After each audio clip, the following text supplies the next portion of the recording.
à toutes et à tous, on se retrouve aujourd'hui pour une nouvelle vidéo. C'est un update lecture que je vous propose aujourd'hui. C'est parti. On commence par le tome 2 de Secret défense d'Aimé d'Axel Auclair, dont je ne vais pas vous faire vraiment un résumé, on est d'accord, puisque c'est une suite directe du tome 1. On retrouve donc Sabine, Cobra, Condor et Lynx quelques temps après le tome 1, dans la situation où on les a laissés. Je vous avoue que ce tome 2 m'a un chouille moins convaincu que le tome 1. J'ai trouvé qu'il y avait des longueurs et que certaines choses qui se passaient n'apportaient pas vraiment grand-chose à l'histoire. Ça ne faisait pas avancer le truc. Ça a amené un côté sympa, un côté drôle. Mais dans la construction de l'histoire et dans la suite de l'histoire, j'avoue, sur la bonne grosse première partie, j'ai passé un bon moment, mais sans plus. C'était pas aussi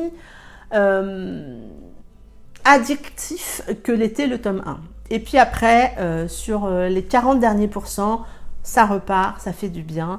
À part ces longueurs, j'ai aimé en fait l'évolution de la relation des personnages, de ce qui se passe entre eux, que ça soit la partie amicale ou la partie amoureuse. Et Sabine fait tellement de choses dans ce tome 2. Il y a des trucs qui sont un poil dérangeants. Sur le coup, moi perso, ça m'a pas particulièrement dérangé. Je pense à un truc en particulier avec lequel j'avais discuté avec Céline. Mais après coup, elle a peut-être pas tort. Mais moi, ça m'a pas plus gêné que ça dans ma lecture. Mais voilà, ça a été malgré tout une bonne lecture. Je pense qu'il faut voir la saga dans son entièreté. On attaque le dernier tome là au mois de juin, donc on va avoir, je pense, le fin mot de l'histoire. Mais voilà, je suis malgré tout contente de découvrir cette histoire d'Axel Auclair qui était dans ma palle depuis un petit moment. Un tout petit bémol quand même sur ce tome 2, on verra la suite.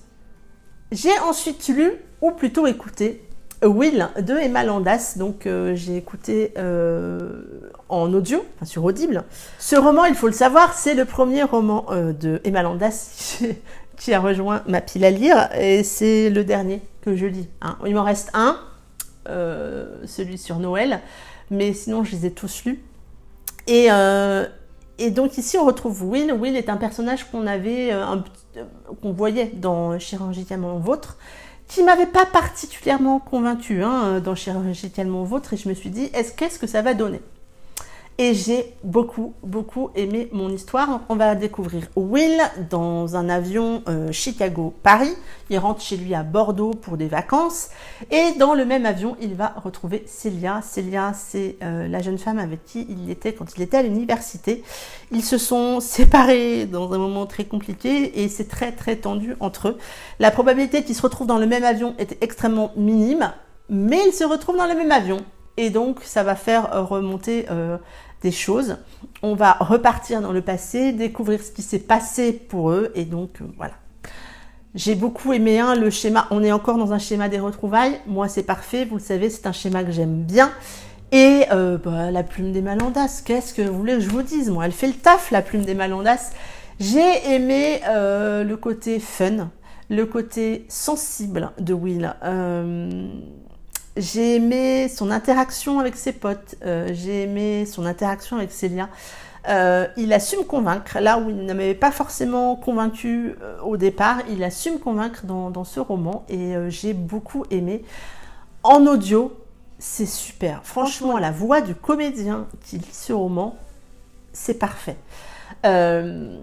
C'est juste sa voix, même quand on a des points de vue de Célia, c'est sa voix à lui, mais c'est juste super. Je me suis laissée embarquer dans cette histoire, j'ai adoré. On a des passages fun et je me rappelle tellement de ce passage que Emma nous a lu au Festival du roman féminin à l'hôpital, pour celles qui l'ont lu.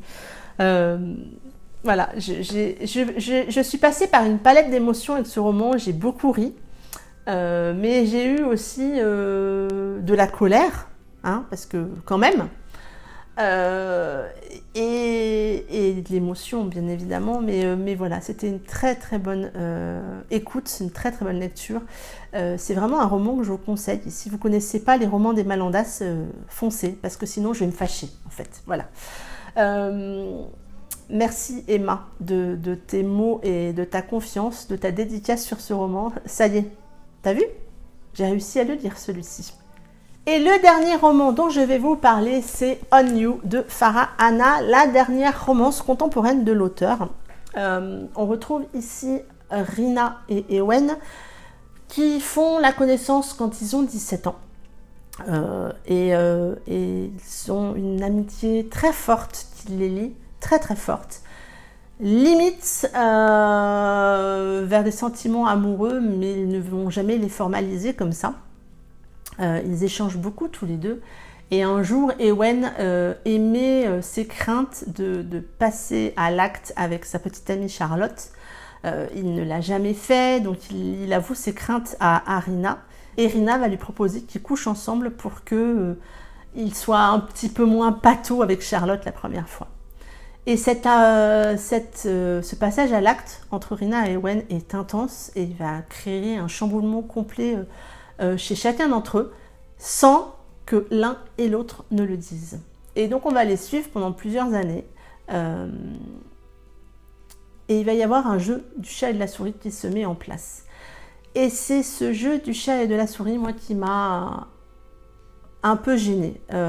J'ai beaucoup aimé ma lecture, mais j'ai trouvé ce long passage long, justement, parce que je comprends l'idée de Farah là derrière, mais moi, cette période m'a amené beaucoup de frustration que je n'ai absolument pas gérée.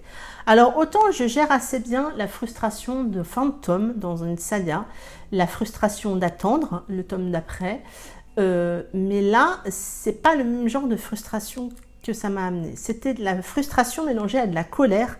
J'avais tellement envie de rentrer dans le bouquin et de leur dire de se parler, mais vraiment de se parler et de se dire les choses en face. Voilà, vous voyez, je m'emporte. que ça a été difficile à gérer pour moi, ça. Et puis étrangement aussi,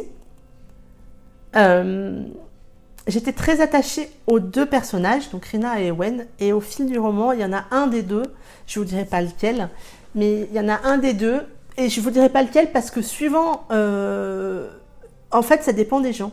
J'en ai discuté autour de moi depuis que je l'ai lu, et il y en a certains qui sont comme moi, et d'autres, c'est l'autre personnage. Et donc, je me suis complètement détachée, voire limite, je me suis mis à détester un des deux personnages, et c'est un schéma assez rare chez moi. En général, c'est plutôt je les déteste et après je peux les aimer. Mais le fait de vraiment être attaché à eux dès le départ pour diverses raisons et ensuite me détacher de l'un parce que le personnage ne me convainc pas, ne me convainc plus, voilà. Ça a été un roman assez fort en émotion par rapport à tout ça. Mais l'histoire dans sa globalité m'a convaincue. C'est assez plausible, réel. Et oui, ça m'a malgré tout, ça m'a parlé. Mais voilà, il y a cette partie frustration que j'ai eu du mal à gérer. Leur histoire d'amour, même s'ils ne le disent pas et qu'ils ne veulent pas mettre de mots, leur histoire d'amour,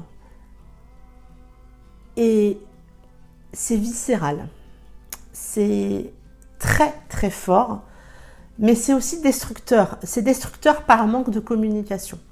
Mais cette puissance dans leur amour est tellement bien écrite par Farah Hanna qu'on la ressent au fond de notre bide.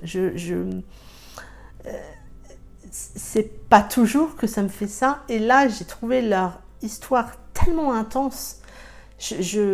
Entre cette intensité-là et la frustration et la colère de voir qu'ils ne se parlaient pas et qu'ils passaient à côté d'un truc, que on se dit mais c'est dingue quoi. Ils sont des fois à des milliers de kilomètres et ils se parlent tous les jours. Ils doivent se voir, ils se prennent des vols d'avion à tout va pour se rejoindre. Ils sont là dans des moments importants de leur vie. Et c'est une histoire de rendez-vous manqué. C'est une histoire... des rendez-vous manqués. Donc c'est vraiment une palette d'émotions très différentes que je ne ressens pas toujours que j'ai eu à la lecture de On You, et c'est réussi hein, quand on ressent une palette d'émotions, mais j'ai cette frustration / colère que j'ai pas super bien gérée. Ça en est tout pour cette vidéo. Dites-moi si vous avez lu un de ces 3 romans. Est-ce que vous partagez mon avis? Est-ce que ça vous a donné envie de les découvrir si vous ne les avez pas lus? Bref, dites-moi tout et laissez-moi un petit commentaire. Je me ferai un plaisir de vous répondre. En attendant, je vous souhaite de très très belles lectures. Prenez soin de vous et je vous dis à très bientôt pour une prochaine vidéo. Bye bye!